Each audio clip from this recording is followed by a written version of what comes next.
Bismillahirrahmanirrahim. Assalamualaikum warahmatullahi wabarakatuh. Masih bertemu dengan saya Yan Surono dalam besaran fisika dan satuannya. Materi saat ini targetnya adalah warga belajar dapat mengukur besaran fisika, massa, panjang, dan waktu, dan tentunya dapat melakukan penjumlahan vektor. Hari ini kita akan membahas minimal pengukuran besaran dan satuan. Kemudian kalau ada waktu kita lanjutkan pada penjumlahan vektor. Oke, yang pertama adalah pengukuran. Alat ukur panjang dengan kelihatannya mistar itu 1 mm atau 0,1 cm. Ketelitiannya nilainya adalah setengah kali skala terkecil mistar 1 mm, yaitu nilainya 0,5 mm. Kemudian yang kedua, jangka sorong. Ini bagian-bagian jangka sorong, ada rahang tetap, Anda cermati gambarnya. Ada skala nonius, ada rahang geser. Kemudian ada yang di atas itu tanduk depan di atas untuk mengukur diameter dalam. Ini ada skala utama dan ada skala nonius. Jangka sorong terdiri dari dua skala, skala utama dan nonius. Beda skala nonius dengan utama adalah 0,1 cm hingga sampai 0,09 cm. Skala terkecilnya adalah 0,1 mili, sehingga ketelitiannya adalah setengah kali 0,1, nilainya adalah 0,05 mili, yaitu mikrometer sekrup. Anda lihat bagian-bagian dari mikrometer sekrup. Ada rahang tetap, ada rahang geser, ada selubung luar, ada skala utama, ada roda bergerigi. Oke, skala utama tertera pada selubung dan skala nonius tertera pada selubung luarnya. Selubung luar memiliki 50 skala. Satu skalanya selubung luar sama dengan jarak maju atau mundur rahang geser sejauh 0,5 mm. 0,01 mili. Skala terkecilnya adalah 0,01 mili, sehingga ketelitiannya adalah kali setengah, tentunya 0,005 mili antara besaran dengan satuannya. Nah, beberapa teknik pengukuran panjang, misalkan vatometer memancarkan pulsa elektronik. Nah, Anda cermati kira-kira seperti itu mengukur kedalaman laut. Ini ketika Anda SMP atau MTS-nya dulu sudah pernah menghitung kedalaman laut dengan kecepatan kurang lebih 1500 meter per detik. Untuk mengulas ketika di SMP-nya dulu. Alat ukur waktu dan ketelitiannya yaitu stopwatch. Anda lihat gambarnya di situ, stopwatch yang sering digunakan baik analog maupun yang sekarang sudah menggunakan stopwatch yang digital. Skala terkecilnya tentunya adalah 2/20 sekon atau 0,1 sekon. Ketelitiannya tentunya kalikan setengahnya.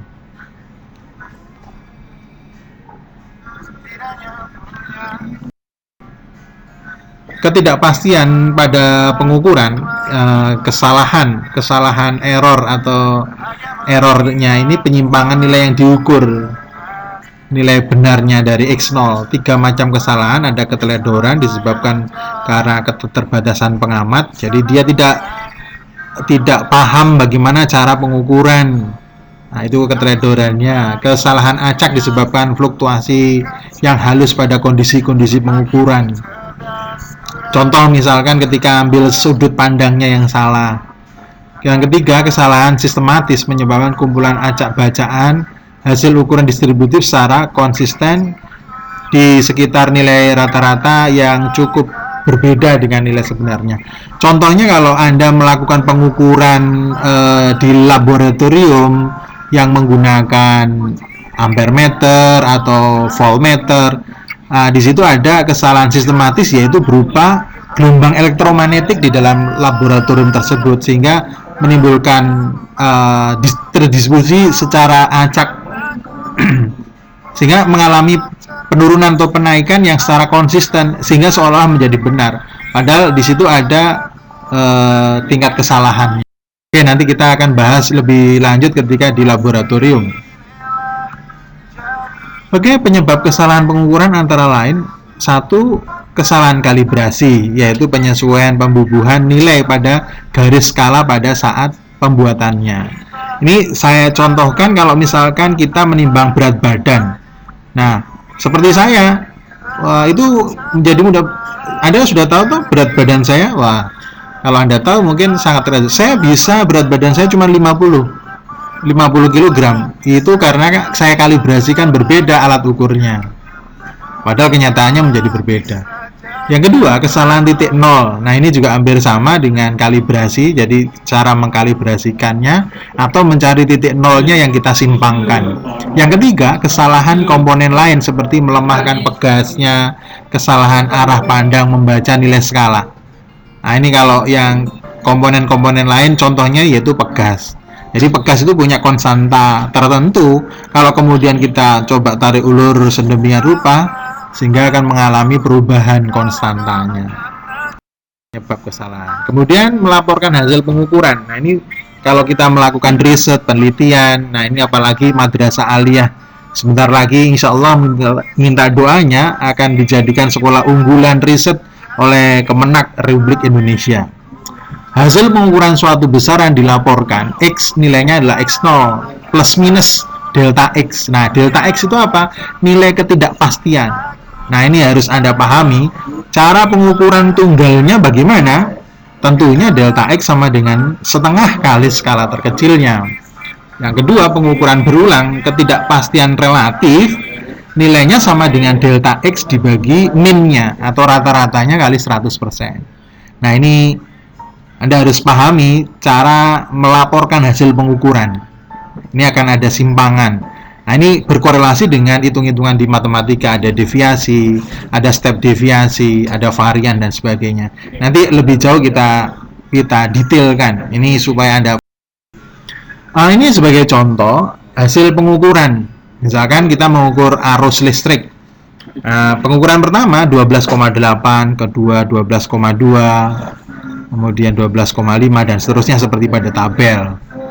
Maka kalau Anda hitung kuat arus rata-ratanya adalah sigma I dibagi dengan banyaknya percobaan. Berarti nilainya 12,65 miliampere. Nah, delta I ini standar deviasinya. Rumusannya adalah 1/n akar. Nah, ini di matematika tentunya.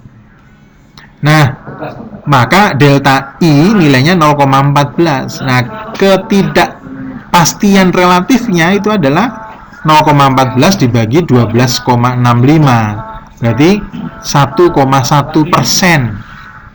Nah, apa maknanya ketidakpastian relatif? Ketidakpastian itu fluktuatifnya berkisaran seperti angka 1,1%. Misal, kalau percobaan pertama itu 12,8, itu pergeserannya secara nilai pastinya antara 12,8 plus 1,1. Nah, berarti kan itu karena 1% jadi 0,011. Nah, berarti kan fluktuatifnya ke sana. Sebagai contoh di situ 12,7 kita ambil, maka plus minusnya 0,1 miliampere. Plus minus berarti naik tuh. Oke, berikutnya adalah angka penting. Angka penting ini karena namanya saja ada AP, angka penting, notasi ilmiah dinyatakan sebagai A, kali 10 pangkat N. Nah, ini notasi angka penting. Ditulis dengan 6 kali 10 pangkat 24. Aturan angka penting adalah semua angka yang diperoleh dari hasil pengukuran yang terdiri dari angka eksak dan satu angka terakhir yang ditaksir atau. Nah, aturan-aturan angka penting yang pertama, semua angka bukan 0 adalah angka penting. Nah, dari kaidah pertama berarti 0 ini bukan angka penting. Tapi di perjalanan prosesnya bisa jadi 0 itu menjadi angka penting. Yaitu Anda lihat ayat kedua, angka 0 yang terletak di antara dua angka bukan 0 adalah termasuk angka penting. Nah, yang ketiga, semua angka 0 yang terletak pada deretan akhir dari angka-angka yang ditulis di belakang koma, desimal, termasuk angka penting. Oke, dan seterusnya hingga sampai ke 5. bilangan-bilangan puluhan, ratusan, ribuan, dan seterusnya yang memiliki angka-angka 0 pada deretan akhir harus dituliskan dalam notasi ilmiah agar jelas apakah angka-angka 0 tersebut termasuk angka penting atau bukan. Itu penting yang bagus. Perhitungan dengan angka penting, penjumlahan dan pengurangan. Nah, kalau ada penjumlahan pengurangan, Anda cermati di situ. Yang pertama ada 4 angka taksiran, yang kedua 5,950 10 pangkat 3 gram. Berarti di situ ada 0 angka taksiran. Kalau dijumlahkan, dibulatkan 33,4 10 pangkat 3 atau 3,34 10 pangkat 4. Nah, habis itu ada aturan perkalian dan pembagian. Nah, di situ kalau ada yang pertama 0,628 itu 4 angka penting. 2,2 2 angka penting. Sehingga kalau dikalikan maka jawabannya adalah angka penting yang paling sedikit untuk perkalian atau pembagian. Oke, ketidakpastian pada hasil percobaan atau ketelitian akurasi suatu aspek yang menyatakan tingkat pendekatan dari nilai fase hasil pengukuran alat ukur dengan nilai X0. Ketidakpastian relatifnya adalah delta X dibagi X0 kali 100%. Kalau presisi, nah ini kalau Anda nanti kuliah di ITB, ingat saya, yaitu ketika Anda mau kuliah tentang fisika mesti diajari akurasi dan presisi. Nanti kita eksperimenkan apa beda akurasi sama presisi. Jadi accuracy and precision. Presisi suatu aspek pengukuran yang menyatakan kemampuan alat ukur untuk memberikan hasil pengukuran sama pada pengukuran berulang. Oke. Ketidakpastian mutlak dan relatif. Pengukuran tunggal maupun pengukuran berulang. Ketidakrelatifan delta X per X. Makin kecil ketidakpastian relatif, makin tinggi ketelitian pengukuran tersebut. Tuh. Ketidakpastian besaran yang tidak diukur secara langsung. Bagaimana menentukan Z0 dan delta Z dari X0 Y0 dan delta X delta Y? Itu pertanyaan. Nah, pengelolaan dan penyajian data. Ini sebetulnya kalau sudah seperti ini Anda bisa menggunakan softwarenya, tapi minimal Anda pahami dulu prosesnya, meluruskan persamaannya berdasarkan rumus periode getaran T sama dengan 2pi akar M per K. Oke. Itu sebagai contoh, Anda lihat matematisnya, Y sama dengan MX plus N, M itu adalah gradien tingkat kemiringannya, itu bisa didefinisikan nilainya tangen theta, seandainya sudutnya itu membentuk theta. Lagi-lagi ini korelasi aktif dengan matematika. Oke, menentukan garis lurus terbaik secara grafik. Nah, ini ada titik sentroidnya. Ini yang nanti kalau di matematika bisa disebut dengan gradien, M simbolnya. Nah, nanti ini supaya tahu teori dasarnya, yaitu menentukan garis lurus dengan titik sentroidnya. Besaran dan satuan. Oke, kita sudah masuk pada besaran dan satuan sistem internasional atau SI.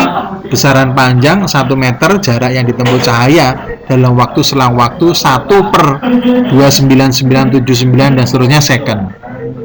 Nah, ini tahun 1983. Besaran massa 1 kg, massa sebuah kilogram standar sebuah silinder terbuat dari platina iridium. Sedangkan besaran waktu 1 sekon didefinisikan selang waktu yang diperlukan oleh atom cesium 133 melakukan getaran sebanyak 9.192.631.770 kali dalam transisi antara dua tingkatan energi dasar. Nah, ini sebagai dasar menentukan 1 detiknya. Oke, apa keuntungan satuan SI? Nah, ini keuntungannya tentunya orang di dunia menjadi punya patokan dasar. Oh, berarti kalau 1 meter, oh itu ada 100 cm. Oh kalau ada 1 tera, oh berarti 10 pangkat 12. Nah, dan seterusnya. Oke, itu keuntungan satuan SI, satuan sistem internasional. Jadi secara awalan nama-nama ada piko, nano, mikro, mili, senti, desi, tera, giga, mega, dan seterusnya. Satuan besaran turunan. Nah, ini besaran yang diturunkan dari besaran pokok. Nah, besaran pokoknya ada 7 yang misalnya yang sudah Anda pahami di buku Anda. Ada PWI Sukamaju caranya. P-nya itu adalah panjang, waktu, intensitas cahaya, suhu, massa, jumlah zat. Nah, itu besaran pokok. Sedangkan besaran turunan misalnya yang diturunkan. Apa yang dimaksud dengan dimensi? Dimensi suatu besaran menunjukkan cara besaran itu tersusun dari besaran-besaran pokok. Menjumlahkan dan mengurangi besaran. Nah, ini sudah arah pada vektor. Sebagai prolognya Anda punya gaya. Gaya ini adalah vektor tentunya. Nah, oke, posisi sebuah partikel.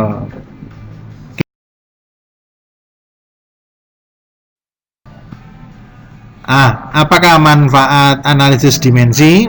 Dapat digunakan untuk membuktikan dua besaran secara setara atau tidak, dapat digunakan untuk menentukan persamaan yang pasti, salah atau mungkin benar, kesebandingan besaran fisika tersebut dengan besaran-besaran fisika lainnya. Itu dimensi. Penjumlahan vektor besaran skalar adalah besaran yang hanya memiliki nilai atau besar saja. Besaran vektor, besaran yang memiliki besar dan juga arah. Itu perbedaan besar. Bagaimana menyatakan suatu vektor? Nah, lambang suatu vektor misalnya A ada garisnya ke atas, panah, atau F. Suatu vektor berpindah dengan besar 60 meter dan berarah 45 derajat utara dari timur. Nah, itu bisa dibayangkan bahwa vektor ada nilai atau besar dengan arahnya. Melukis penjumlahan atau selisih vektor. Kalau dijumlahkan maka dari startnya menuju ke akhir. Itu melukiskan jumlah dua vektor dengan metode segitiga.